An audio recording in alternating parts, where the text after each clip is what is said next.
Assalamualaikum warahmatullahi wabarakatuh. Sahabat-sahabat sekalian, mari kita lanjutkan pembahasan kita di soal ONMIPA bidang fisika nomor 4. Di sini kita ada masalah yang menarik ya, di mana kita memiliki suatu bandul matematis dengan panjang tali L dan massa partikel M diberi simpangan awal sebesar theta ya. Sehingga energi totalnya E. Apabila suatu bandul lain memiliki panjang tali 3L dan massa partikel yang sama yaitu M, kemudian disimpangkan dengan sudut yang sama lalu memiliki energi E aksen, tentukanlah perbandingan energi E aksen terhadap E. Nah, di sini teman-teman semuanya kita perlu memahami konsep bandul matematis ya. Nah, seringkali bandul matematis itu di fisika itu disederhanakan menjadi bandul yang menyimpang dengan simpangan yang kecil gitu ya. Sehingga kita memiliki permasalahan seperti ini. Katakanlah kita memiliki permasalahan yang mana bentar ya. Kita memiliki bandul matematis ya. Bentar. Oh, nggak bisa. Oke, anyway. Coba saya hapus dulu ini. Saya pengen lebih bagus aja, biar lebih clear gitu ya. Dari sini, oke, ke bawah sini. Oke, baik. Nah, dari sini kita nanti bisa menggambarkan teman-teman semuanya. Kita gambarkan lagi subbandulnya ya. Dibuat aja lingkaran seperti itu. Oke, seperti ini ya. Nah, di sini kita tahu bahwasanya untuk bandul kita memiliki beberapa gaya ya. Buatlah kita di sini panjangnya yang umum adalah L besar aja, biar beda dengan L yang diberikan di soal. Kemudian masanya di sini adalah M besar juga, biar beda dengan yang soal gitu ya. Nah, kita di sini akan memiliki arah gaya gravitasi ya, yaitu ke arah bawah seperti ini. Dimana besar gaya gravitasinya adalah M besar dikalikan dengan G. Dan kita juga memiliki theta di sini ya. Katakanlah biar beda kita buat aja alfa gitu ya. Oke, baik.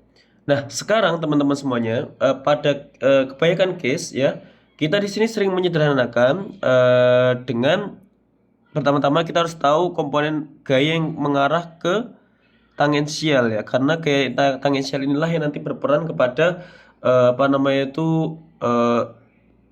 torkanya gitu ya, yaitu yang ini adalah ini gaya tangensial saya tulis dengan Ft ya, dimana kita tahu Ft ini dengan cara trigonometri ya, kita bisa peroleh Ft sama dengan Mg dikalikan sin alfa gitu ya, betul kan?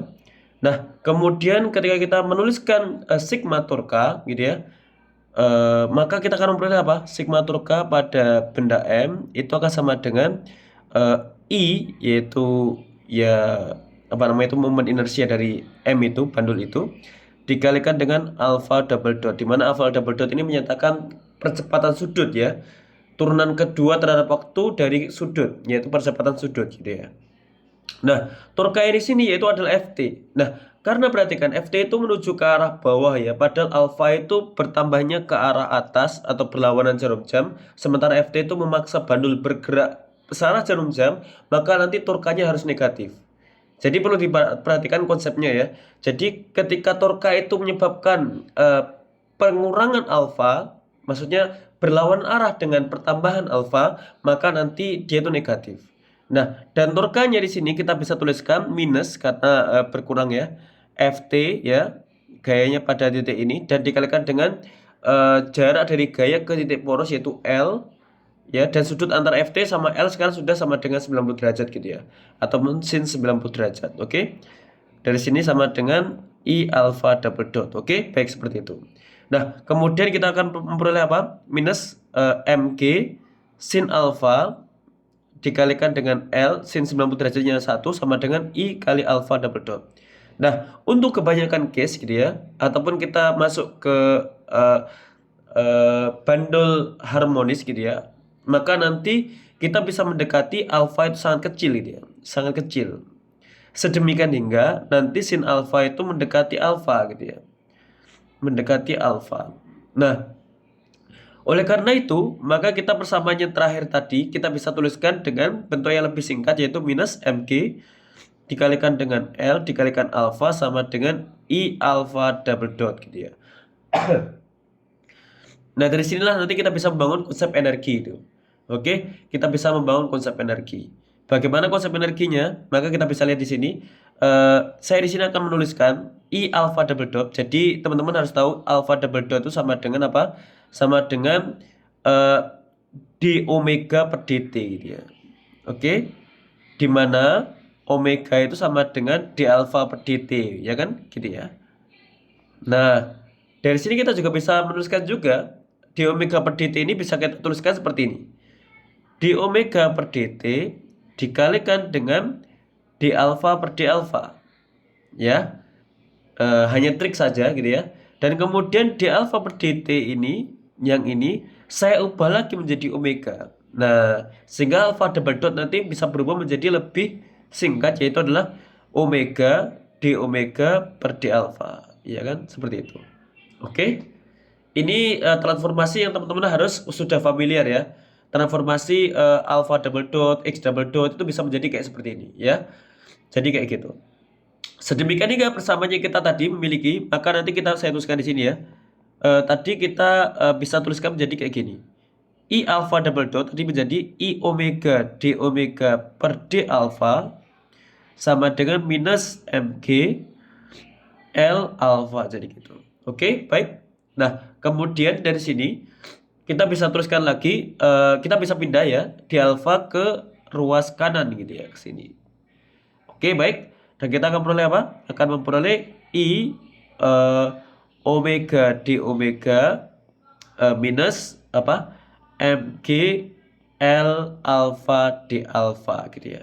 Kita bisa integralkan apa nama itu dari omega awal tuh kan awal tuh initial ya, akhir tuh final, maka saya tuliskan omega i omega f gitu ya. Oke, ini dari alpha i sampai alpha f gitu ya. Nah, integralnya yang kiri itu gampang ya, karena yang diintegralkan cuma omega, maka nanti kita akan memperoleh setengah i omega kuadrat gitu ya, dari omega i sampai omega f gitu ya, sama dengan maksud ini saya agak bilang sebentar ya.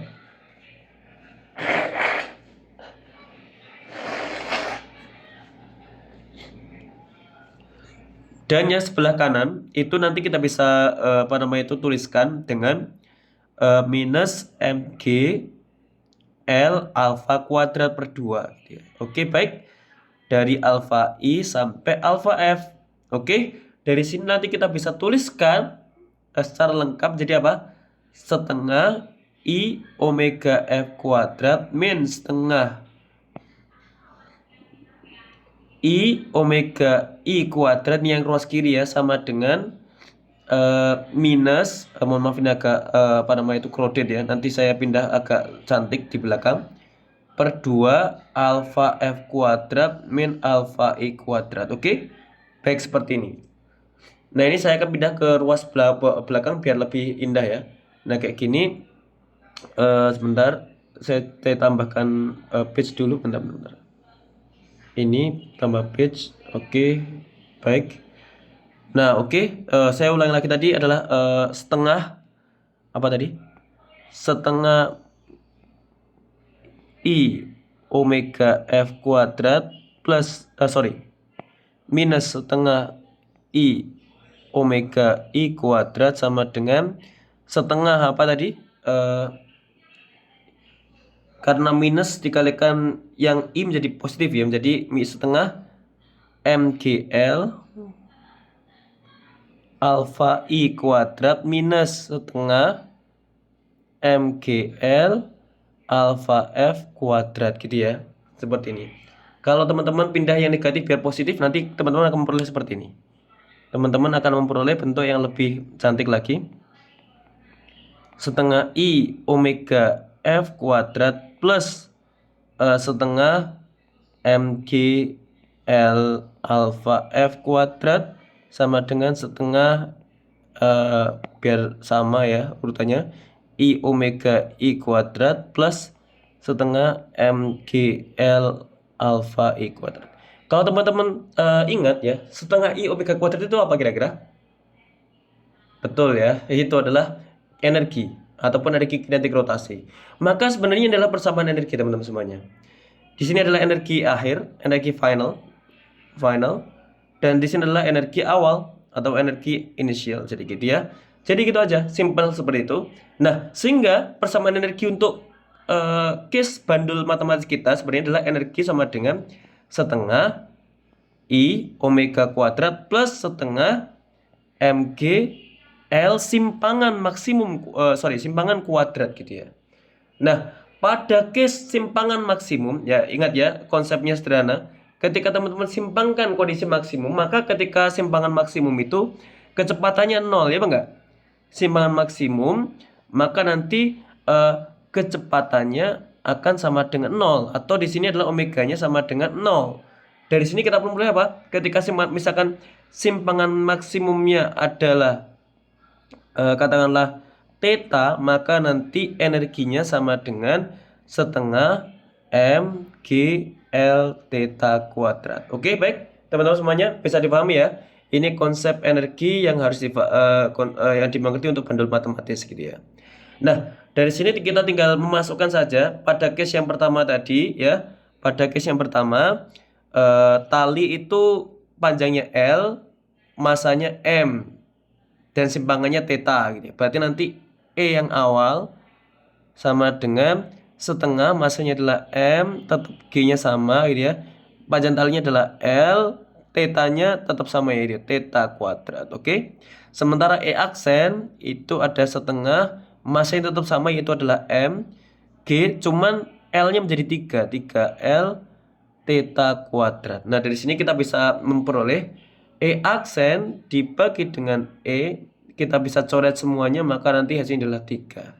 Oke, baik teman-teman semuanya, ini cara untuk mengerjakan bandul matematis. Ini agak panjang karena biar lebih paham konsep bandul matematisnya. Oke, baik, terima kasih teman-teman semuanya sudah menonton video kali ini. Semoga video kali ini bermanfaat dan bisa dipelajari bersama-sama. Oke, saya akhiri. Assalamualaikum warahmatullahi wabarakatuh.